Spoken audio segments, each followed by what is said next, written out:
Жатқа туылған бала. Авторы Сәуле Досжанова. Бұл шығарма Қазақстандағы Экомет орталығының негізін қалаушылар Батыр Қаратайұлы Бекмұсаев пен Салтанат Берденқызы Байқошқароваға арналды. Оң жақ бүйірі бүлк ете түсті. Жария алақанын дәл сол жыбыр ете түскен жерге қойып, еркелете сипалап, күбірлеп, «Балапаным, не болды? Бұлай жатқан саған ұнамады ма? Жарайды, онда бұлай аударылайық» деп сол жағына аунап түсті. Ай жарығымен бөлменің ішіндегінің бәрі күндізгідей көрініп тұр. Жанында еш нәрседен бейхабар ұлы дәрмен жатыр. Бір кезде ыстықтады ма, үстіндегі көрпесін теуіп тастады. Жария орнынан ауыр қозғалып тұрып жуынатын бөлмеге беттеді. Одан шыққаннан кейін балконға барып түнгі ұйқы құшағындағы Алматыға қарады. Жұлдыздар жерге жақындап, байланып қалған секілді.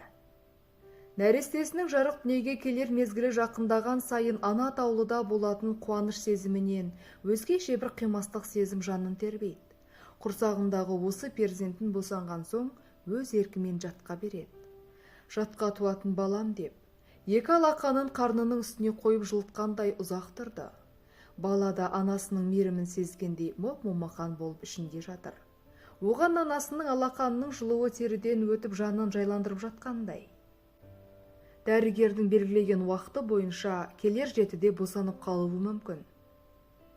Кеше сияқты еді, осылай болсын деп келісімге келгеніміз. Уақыт не деген жылдам, 9 ай өте шығыптау. Сен әкетіп бара жатқанда қайтер екенмін деп әйел ауыр күрсінді. Жанарының жасы түнгі Алматының көшесіндегі шамдармен шағылысып, жарқырап барып үзіліп түсіп жатты. Жария мен Мақсұт бір курста оқыды. Сәулет академиясының жатақханасында танысып, соның маңайында ғана қол ұстасып, қыдырып жүріп үйленді. Жарияны достары Мақсұт тұрған жатақханаға ұзатты. Оқу орнының правкомы екеуіне отбасылық жатақханадан шағын асханасы бар бір бөлме берді. Бірін-бірі сүйетін екі жасқа ол хан сарайындай көрінетін сол кезде.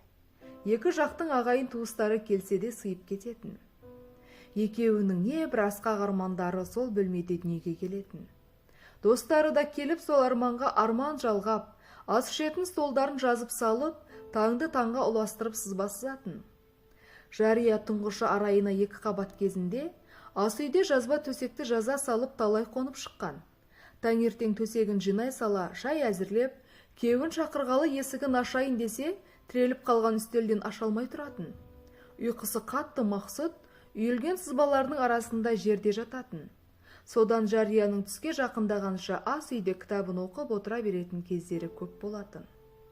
Екінші баласы Дәрменде сол бөлмеде туылды. Мақсұт курстастарымен бірге дипломын алып, Қала Сәулет деген мекемеге қызметке ілінді. Жария академиялық демалыста қос бөпесін бауырына басып қатарынан қалып қойды. Күйеуі аман болса пәтерін кеңітіп, әйелінің оқуын жалғастыртып, дипломын алып берер деген сенімде жүретін. Дәрменді емшектен шығаруға барғанда анасы, «Жарияш, балаларыңды маған қалдырып, әуелі дипломыңды алып алсаң шашырағым, әкең осы сен оқысын деп отырушы еді» деп. Былтыр өлген шалын есіне тағы бір алып жылап қалды. Анасының сол көңіл күйі әсер етті ме, Жария 2 баласын қалдырып Алматыға жалғыз қайтты. Пойыздан күтіп алған күйеуі, «Әй, балалар қайда?» деп шошып кетті, жалғыз өзі 2 сөмке арқалап түскен әйеліне. «Апам алып қалды. Биылдан қалмай дипломыңды ал» деді деп төмен қарады.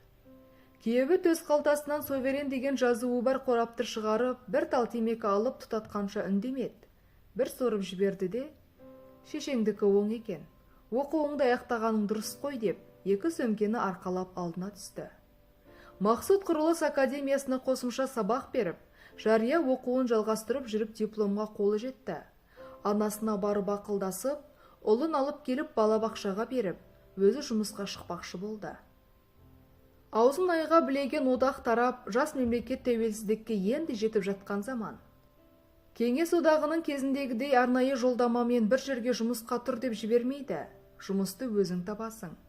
Ашпаған есігі қалмады. Ешкім маңына жолатпайды. Баласында ала қалатын бақша көрмеді.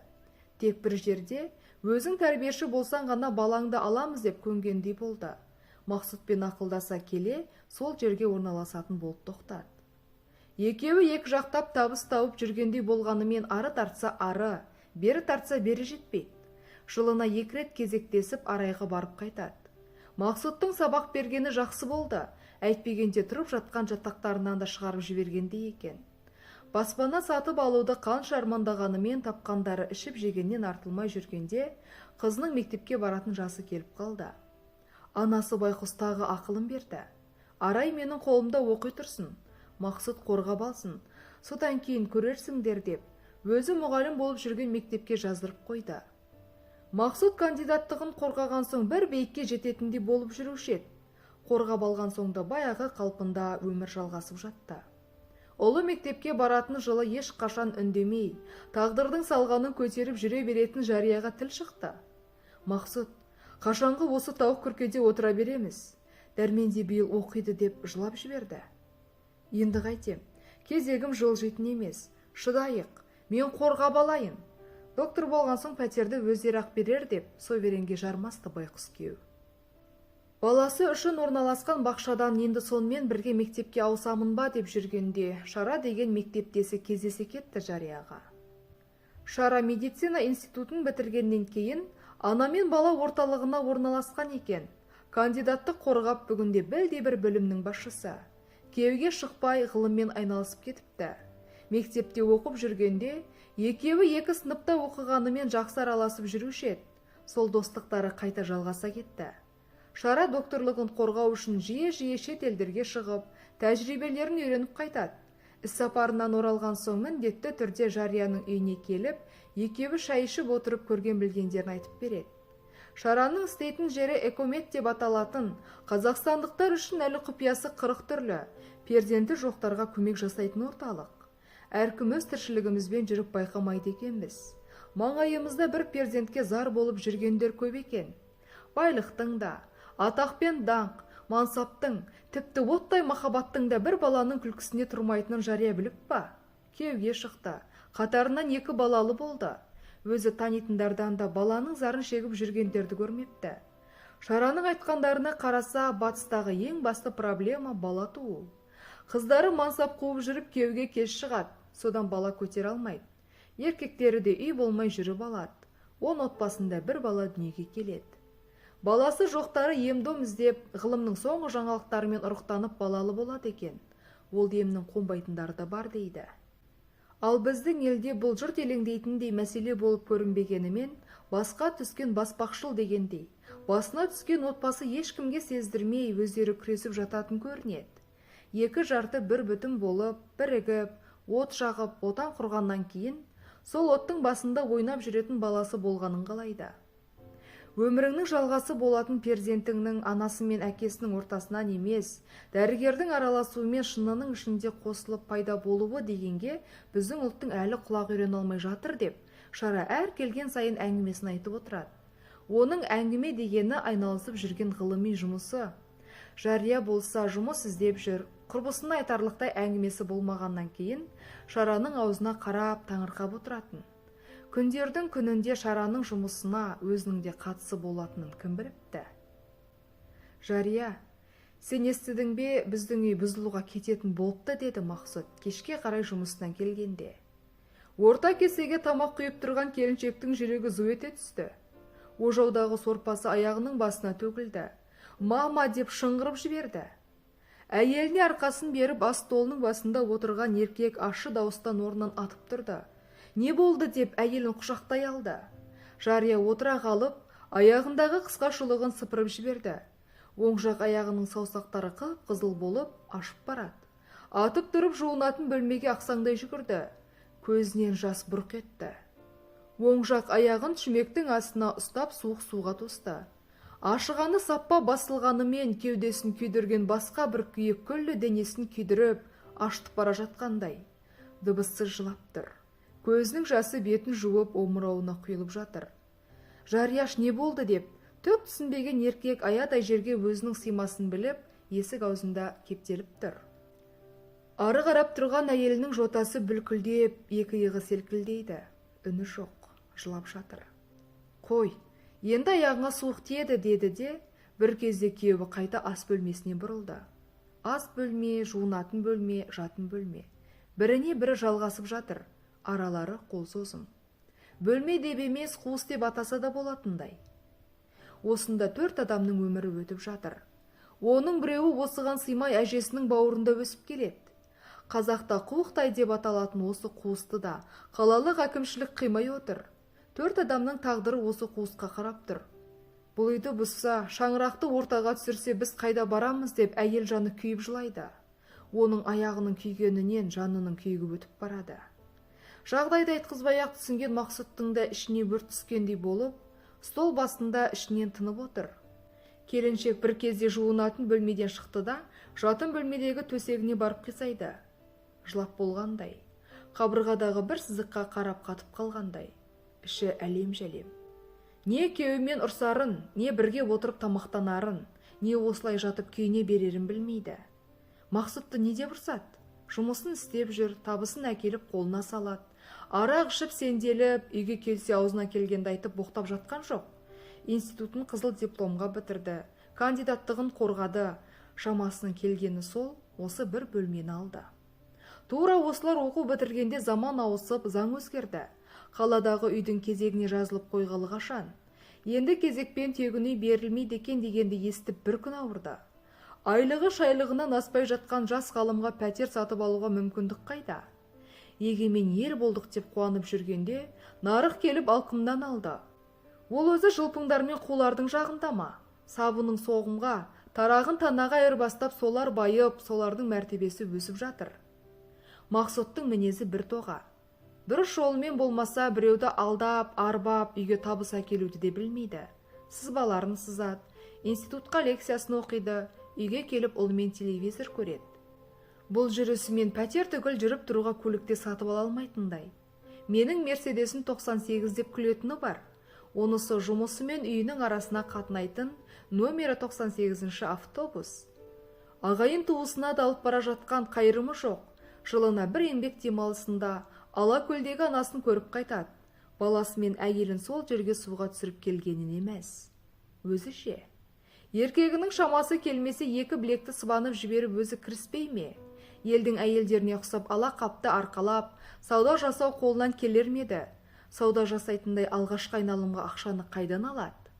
Балабақшада істеп жүргенде шайпылдан артылғанға анасымен арайға жылтыраған бірдеңелер апарып беретін еді. Енді ол да жоқ. Дипломыңды ал деп анасы қоймағанда алған дипломы қара шабаданда жатыр. Еш жерге жұмыс қалмайды.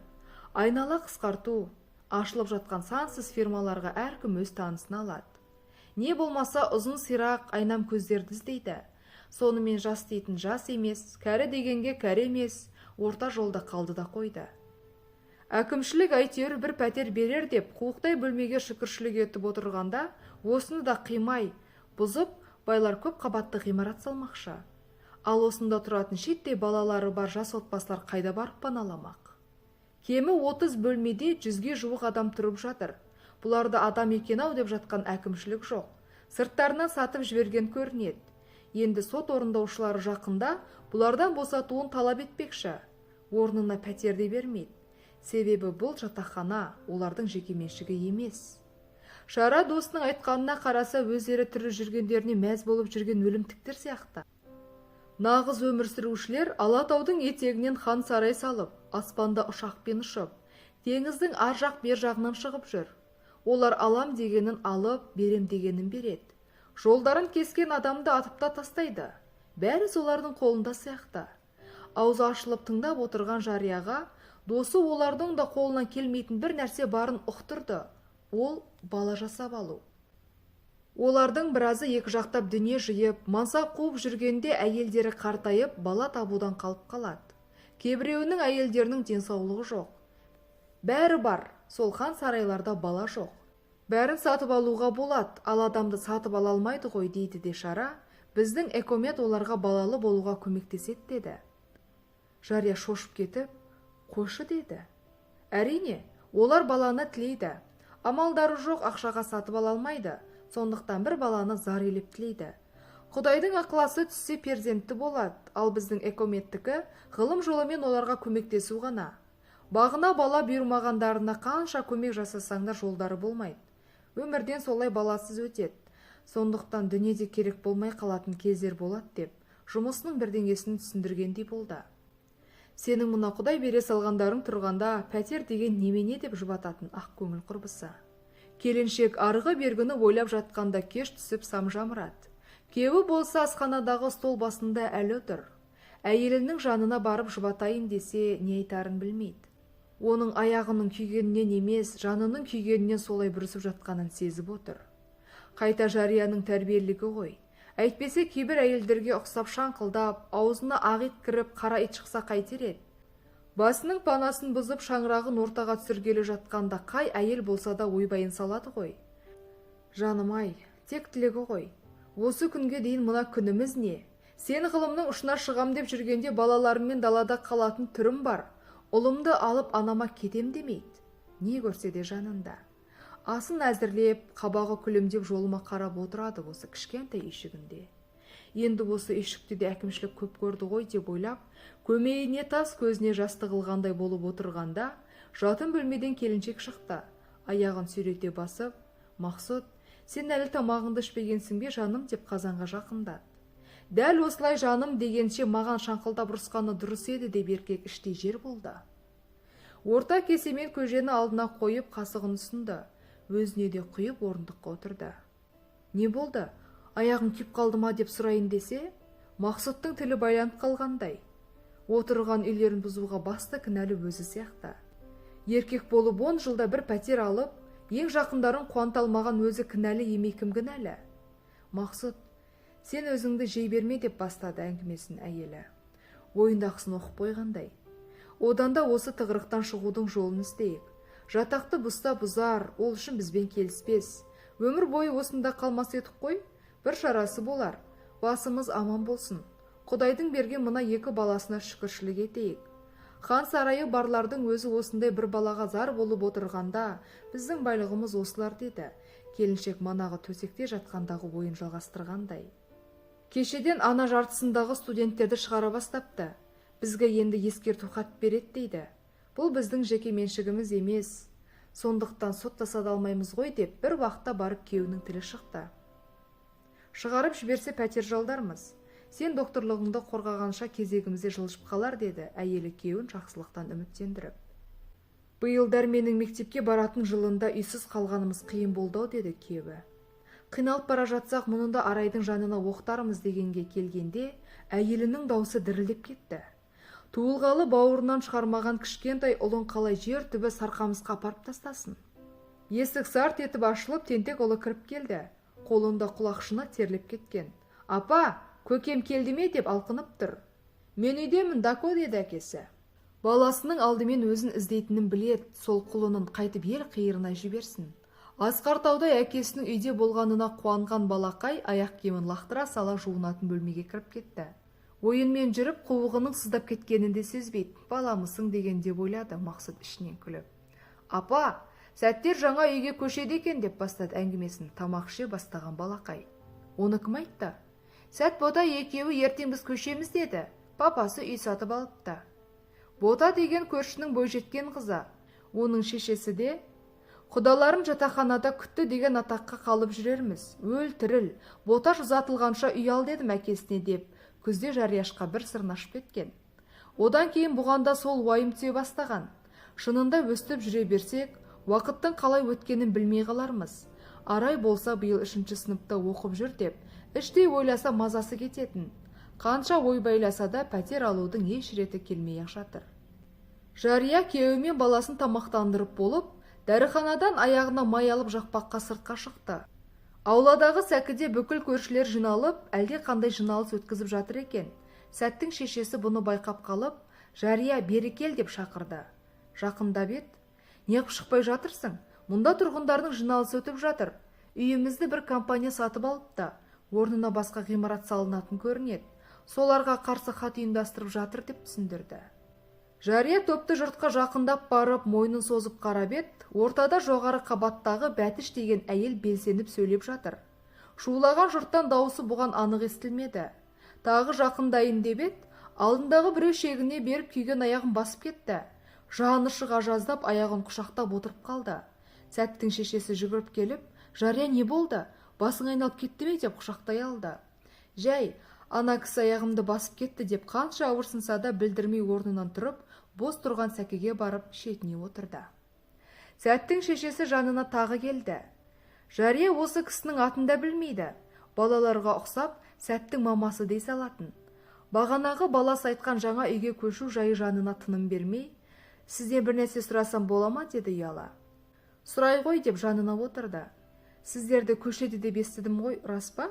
«Рас. Ағаң ипотека дегенге жазылып несиеге 2 бөлмелі пәтер келінді. Былтыр саған айтып едім ғой, есіңде ме?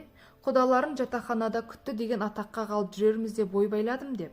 Содан бері ағаң ойға қырға шауып жүріп, тамыр танысымен ақылдасып, қарызға болса да ілінді ғой. Несие дегенің қып-қызыл қарыз сіңілім, ай сайын төлеп тұруға тура келеді. Төлей алмасаң үстемесімен қарыз мойныңа іліне береді деп мұңын шағып алды. Үйді бұзса біз қайтер екенбіз деп бұл да мұңайып қалды. «Әне, аналардың бәрі қайда шулап қалады десеңші» деді көршілеріне жаны ашыған әйел. «Жарияш, мені институттан Түркияға оқуға жібермекші» деп келді Мақсұт бір күні. Жүзінде қуаныш бар. Өзіне бұл ұсыныс ұнайтын сияқты.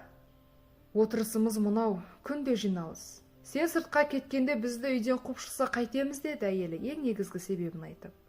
«Мұндай мүмкіндік бола бермес. Оның үстіне Түркияның құрылыс саласының әлемде өзіндік орны бар. Тез айында жете меңгеріп келсем, жеке фирма ашып беремін. Өзің жүргізесің. Мен докторлығымды аяқтаймын» деп қиялдап кетті. «Қанша жыл оқисың?» «Алғашқы баспалдағы 1 жыл екен. Ал егер толық курсын бітірем десем, тағы 1 жыл оқып жалғастырамын. Сонда 2 жыл. Мен не істеймін? Қалай күн көрем баламен?» «Менің айлығым карточкама түсіп тұрады. Сонымен баланы оқытып күн көрерсің. Егер басында баспанам болса үндемес едім. Үйдің түрі мынау. Қашан қуып шығады деп қопаңдап отырмыз» деді әйелі. Екеуінің тірлігін қалай қарай бұрсада айналып келіп баспана мәселесіне тіреледі. Баспана жағдайын түзеп алмай ешбір ұмтылыстары алға баспайтыны айдан анық болып тұр. Сәттің үй іші сияқты несиеге болса да пәтер алсам екен.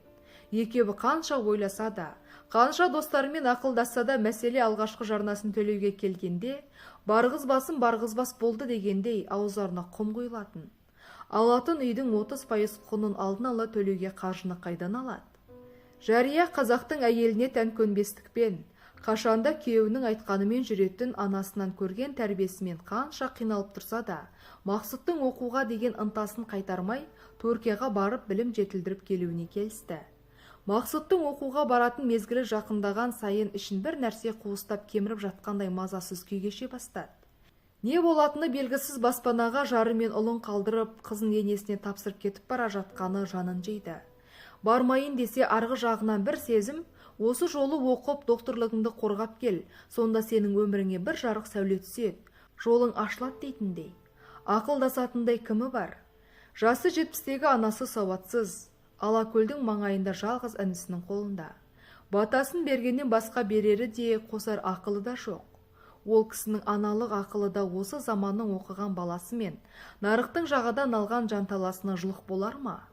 Жанын қоярға жер таппай кеткен соң үлгі алып, дәріс тыңдаған институттағы Ағыбай Слямұлы деген доктор ағасынан барып ақыл сұрап еді. «Балам, мені бірдеңе білер деп келсең айтарым сол, тегін жіберіп тұрғанда оқып кел. Бүгін ақша жасап жалмаңдап жүргендер ертең сенің біліміңнің алдында басып тұрмасына кімге біл? Білім капитал, оны ешкім тартып ала алмайды» деп қанаттандырып қойды. Коньягын құйып, қазысын тістетіп, өткен кеткенді есіне түсіріп біраз отырды. «Келінгі айт, үндемей отыра берсін. Сол үйден қуып жатса көрерміз. Ең болмағанда баламның бос пәтеріне көшіріп алармын.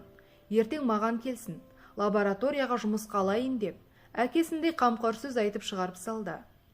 Әкеден ерте қалған бейбақ бала мына сөздерден кейін Алатауға арқа сүйгендей, әкесі тіріліп келгендей болып, тіпті қуанғаннан автобусқа мінгенді ұмытып, үйіне 3 аялдама бойы жаяу жүгіріп келді. Жарияға Ағыбай Слямұлының айтқандарын жеткізіп, телефонымен мекен жайын түсіндіріп, енесімен телефон арқылы сөйлесіп, жағдайды түсіндіріп, қызының сағынышты дауысын естіп, көңілі жайланды. 2 күннен кейін Мақсұт ұлы мен келіншегі үшеуі аэропорттың шығарып салу залында көздері боталап қоштасып тұрды.